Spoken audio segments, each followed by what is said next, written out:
hear a new student, Tom, talking to a student representative called Rachel about university clubs.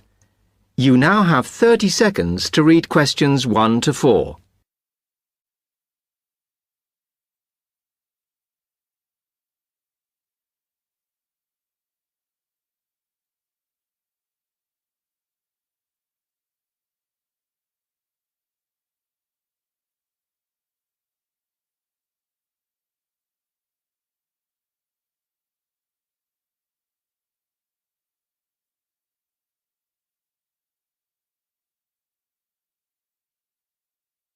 Hi, welcome to Freshers Week. I'm Rachel. Can I help you? Oh, hi. Yes, I was hoping to find out about some clubs I could join. Well, all the club stands are here in this hall. What were you interested in? Not sure. I wanted to do something where I could meet people. Well, take this leaflet with details of all the clubs and see what you think. Oh. It'll probably depend on what day you're free.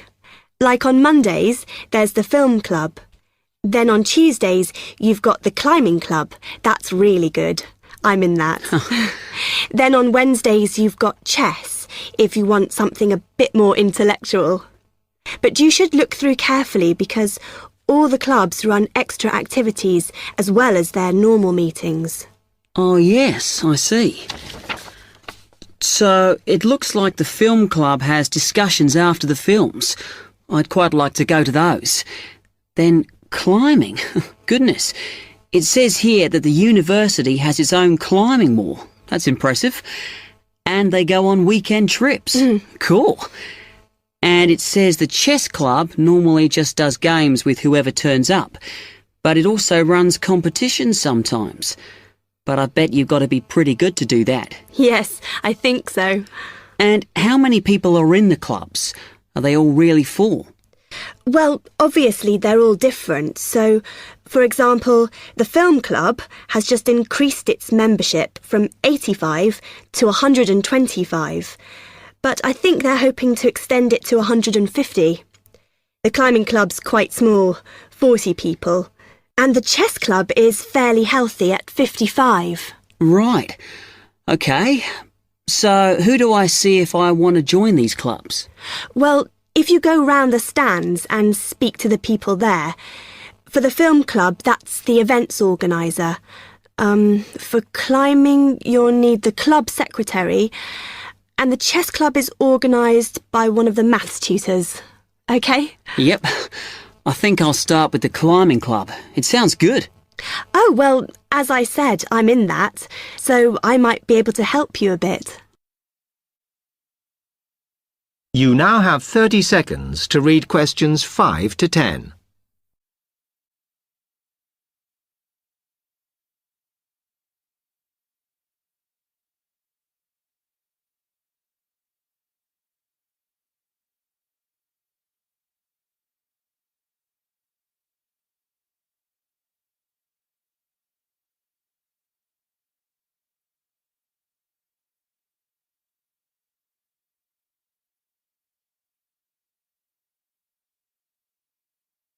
OK.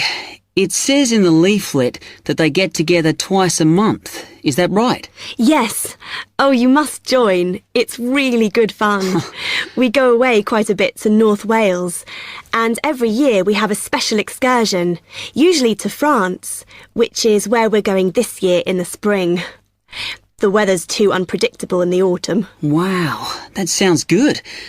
But it must cost a lot. Yeah, but we try and save up for it through subscriptions.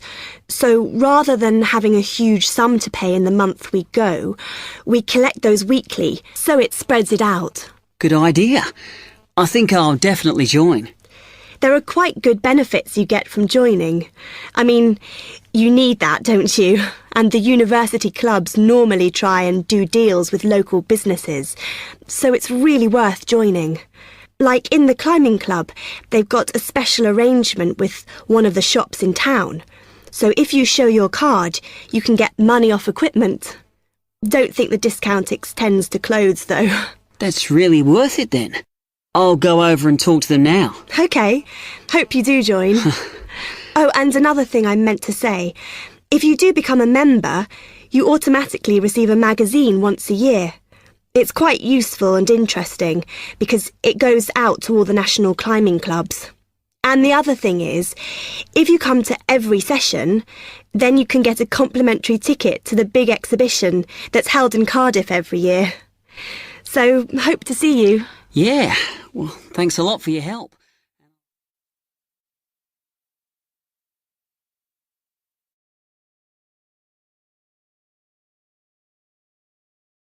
That is the end of part 1. You now have half a minute to check your answers.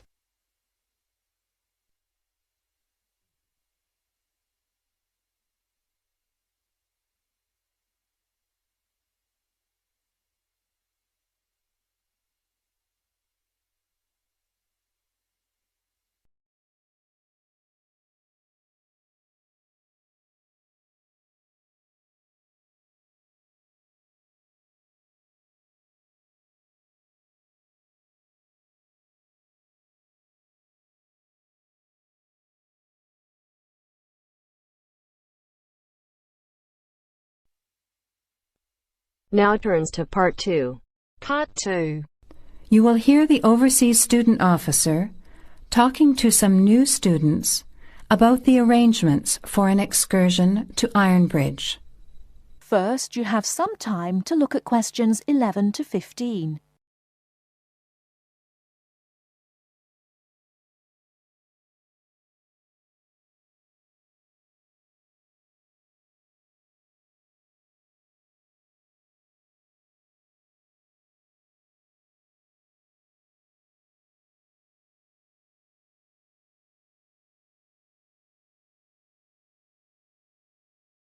Now, listen carefully and answer questions 11 to 15. Hello everyone, my name is Pamela Sutcliffe and most of you already know that I'm the Overseas Student Officer here at Salopian Technical College. Next Tuesday, the 28th of September, we have arranged an excursion for all new students to the important historical town of Ironbridge. We are hoping you'll all come, because not only is the history of Ironbridge very important and interesting, but also an excursion like this is a relaxed and fun way to get to know each other. Ironbridge is about 55 kilometres from here, and we'll be travelling by the college bus, which holds 40 people. If there are more than that, we'll bring a couple of staff cars as well, though I might ask you to indicate on the list if you have a car and would be willing to take a couple of passengers. The list I'm referring to is up there on the student notice board, and if you would like to come on Tuesday, would you please add your name as soon as possible? By the way, could you please print your name clearly? I know some people have wonderful signatures, but often I'm afraid I can't read them, which can cause problems. So if we need extra transport and you could bring your car, can you tick the car column next to your name? Could you also add your student number and your telephone number, just in case there are any last-minute changes and we have to contact you? The other information I need to give you is about lunch. There's a very nice little restaurant in Ironbridge which gives a 15% discount to the college when we bring groups. That means lunch is only about £4, and they do good vegetarian meals too, so it's usually no problem for those of you on special diets. But if you prefer to eat your own food, that's fine too, either on the bus or in the park. But I'd encourage you to try the restaurant. Now, talking of costs, I should tell you that the bus will only cost you £10, and if you bring your car, we'll pay for the petrol, so you get a free trip in return for driving there. Will you please sign up by Saturday at 6 p.m. at the latest? The list is closed after that. We will depart at 9:30 a.m. sharp on Tuesday morning, so please make sure that you arrive at least 15 minutes before so that you can find a seat and get settled on the bus.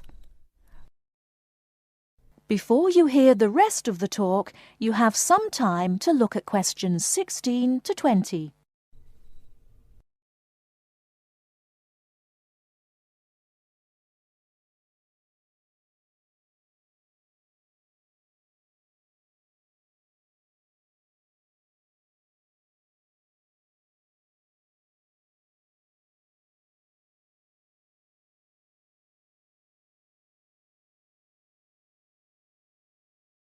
Now listen and answer questions 16 to 20. The college bus garage is behind the engineering workshop. It's quite easy to find. If you come here to the Student Union building, then walk east down the avenue until you get to the childcare centre on your left, and then turn left and walk past the sports centre and the tennis courts, which are both on your left. Cross over Central Square, and opposite you is the engineering workshop. Walk around the back and you'll see the bus.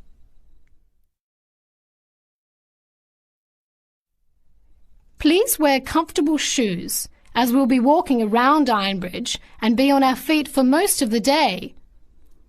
Wear a warm jacket, and you might like to bring an umbrella and a backpack to put them in if the weather's warm and sunny, which we hope it will be, but of course we can't guarantee that. Certainly bring your cameras and any snacks or drinks for the bus journey there and back, which should take about an hour and a half each way. You should all check the notice board on Monday, and we'll also put a note in your mailbox to confirm arrangements, so don't forget to check it. Now, why are we visiting Ironbridge? Well, Iron Bridge, as the name suggests, has got the original iron bridge. That is, the first ever iron bridge in the world. It was the birthplace of the Industrial Revolution, and for 40 years it led the world, as Britain changed from an agricultural society into an industrial one. It's hard to imagine today that this pretty, sleepy little tourist town was one of the most important places in England for over a century. Just imagine, 200 years ago, people from all over Europe and even North America came to Ironbridge to learn about what was then the latest technology. Today it is listed as a World Heritage Site by the United Nations, as they consider the unique collection of industrial monuments, rank it alongside the Grand Canyon, the pyramids, and the Great Barrier Reef. One place that's fun to visit is Blist Hill, which is a reconstruction of a small Victorian industrial town where people are working and living as they did 100 years ago. I hope you'll enjoy the day. It's been a very popular excursion in previous years, so I'm looking forward to going again next Tuesday. Now don't forget to put your name on the list as soon as possible. That is the end of part 2. You now have half a minute to check your answers.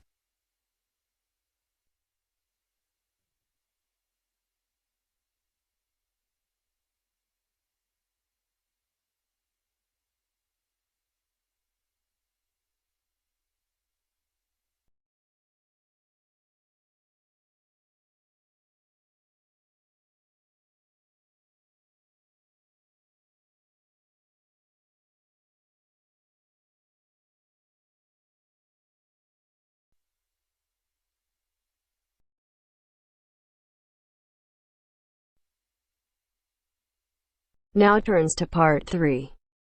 Part 3. You will hear a conversation between a potential student at Clevedon College and a representative in the Information Centre. First, you have some time to look at questions 21 to 24.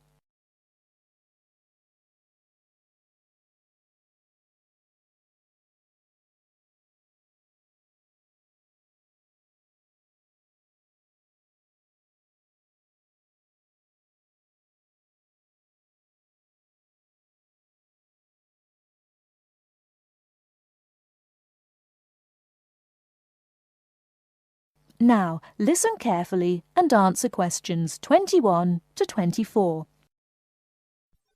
Good morning, Clevedon College. Can I help you? Yes, please. I'd like some information about evening courses this term. OK. Which subjects are you interested in? 2 subjects, actually. Languages and computer skills. OK. What languages are you interested in? Actually, I'm not sure. I have to fulfill a language requirement for school, but I haven't really decided what language to study. How many language courses do you run each week?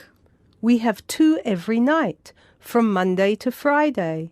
I'm sorry, but would you mind going through the schedule for me? Which language on which days? Not at all. Monday to Wednesday are modern European languages, French, Spanish, German, Dutch and Polish. Thursday night we offer ancient languages, Latin and ancient Greek. And on Friday we finish off with the Asian languages of Hindi and Bengali. Monday to Wednesday, modern European. Thursday, ancient languages, and Friday, Asian. Can you spell Bengali, please? Yes, it's Bengali. Great. And how much do the courses cost? Each course costs £25 per person per term. But if you want to do 2 language courses, there's a 10% discount, but only if you book for 2 terms. So the 10% discount is if I take 2 courses for 2 terms. Is that right? Right. Before you hear the rest of the talk, you have some time to look at questions 25 to 30.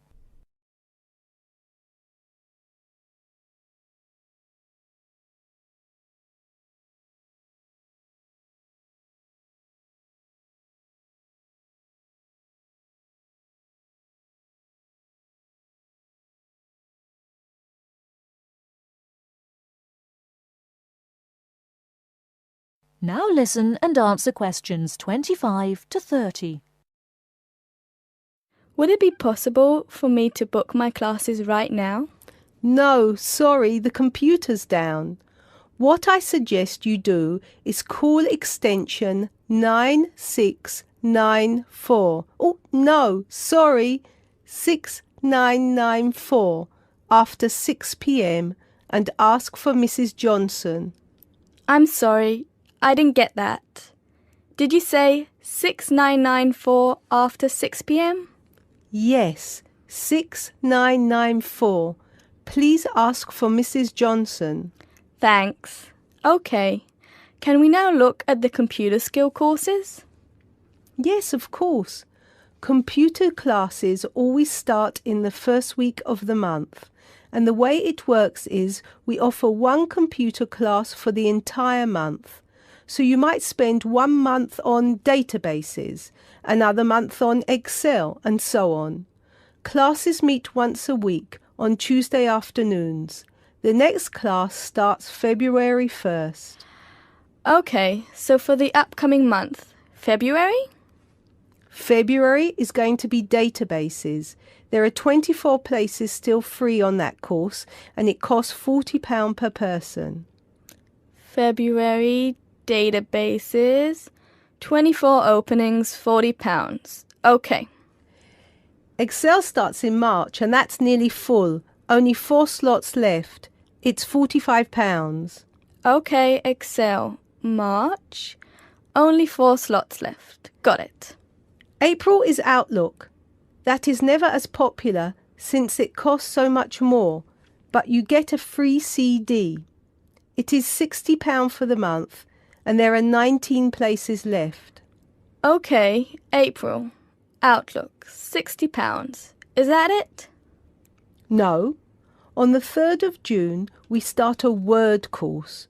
We have 16 vacancies for that at the moment. It's also expensive at £55.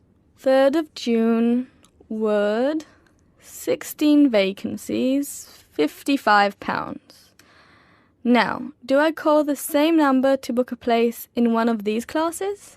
No, you have to call Mary Jones, I think. Yes, Mary Jones. Extension 9623.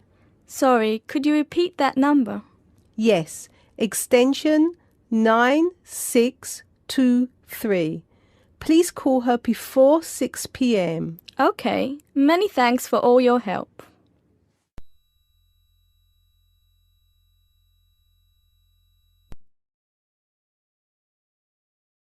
That is the end of part 3. You now have half a minute to check your answers.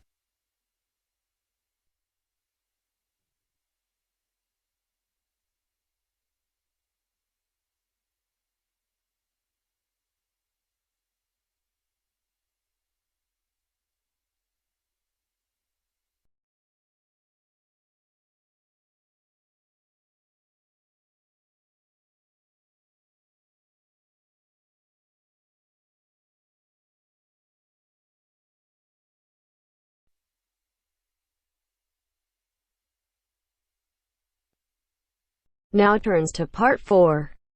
Part 4. You will hear a speaker giving a talk about some recent research about unusual life forms. First, you have some time to look at questions 31 to 40.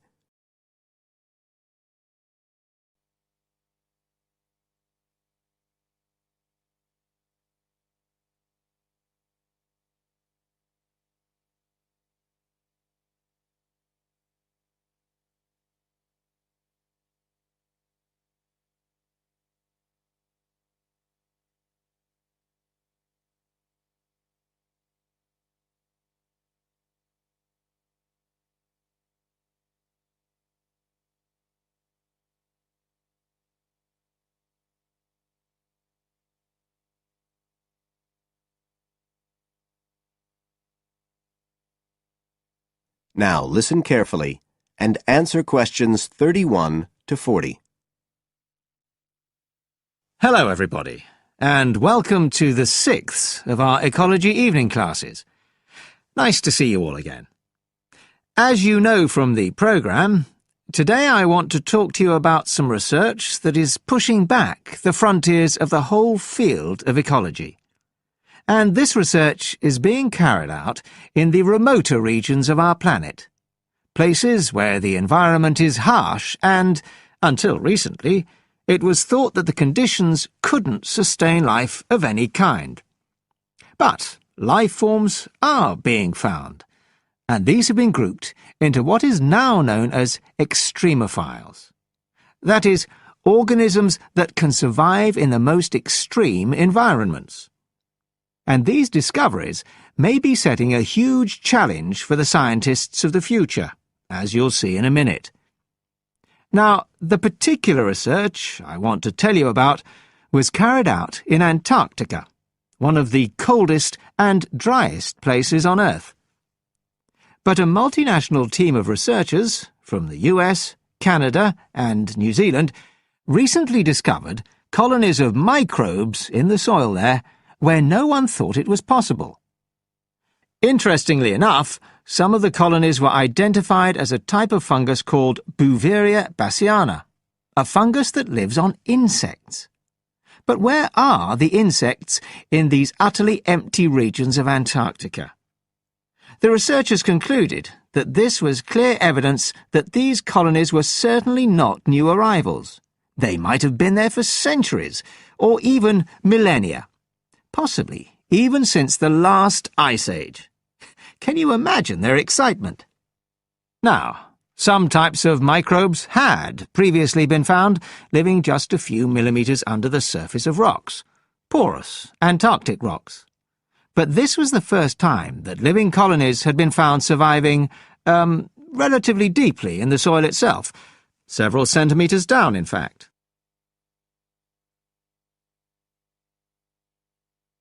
So, the big question is, how can these colonies survive there? Well, we know that the organisms living very near the rock's surface can still be warmed by the sun, so they can survive in their own microclimate. And this keeps them from freezing during the day. But this isn't the case for the colonies that are hidden under the soil. In their research paper, this team suggested that the very high amounts of salt in the soil might be the clue, because this is what is preventing essential water from freezing. The team found that the salt concentration increased the deeper down they went in the soil. But while they had expected the number of organisms to be fewer down there, they actually found the opposite. In soil that had as much as 3,000 parts of salt per million, relatively high numbers of microbes were present, which seems incredible. But the point is that at those levels of salt, the temperature could drop to minus 56 degrees before frost would cause any damage to the organisms. This relationship between microbes and salt, at temperatures way below the normal freezing point of water, is a really significant breakthrough. As you all know, life is dependent on the availability of water in liquid form, and the role of salt at very low temperatures could be the key to survival in these kinds of conditions. Now, the process at work here is called supercooling, and that's usually written as one word, but it isn't really understood as yet, so there's a lot more for researchers to work on. However, the fact that this process occurs naturally in Antarctica may suggest that it might occur in other places with similar conditions, including on our neighbouring planet, Mars. So, you can start to see the wider implications of this kind of research. In short, it appears to support the growing belief that extraterrestrial life might be able to survive the dry, cold conditions on other planets after all. Not only does this research produce evidence that life is possible there, it's also informing scientists of the locations where it might be found. So all of this might have great significance for future unmanned space missions. One specialist on Mars confirms the importance of the interaction. That is the end of part 4. You now have half a minute to check your answers.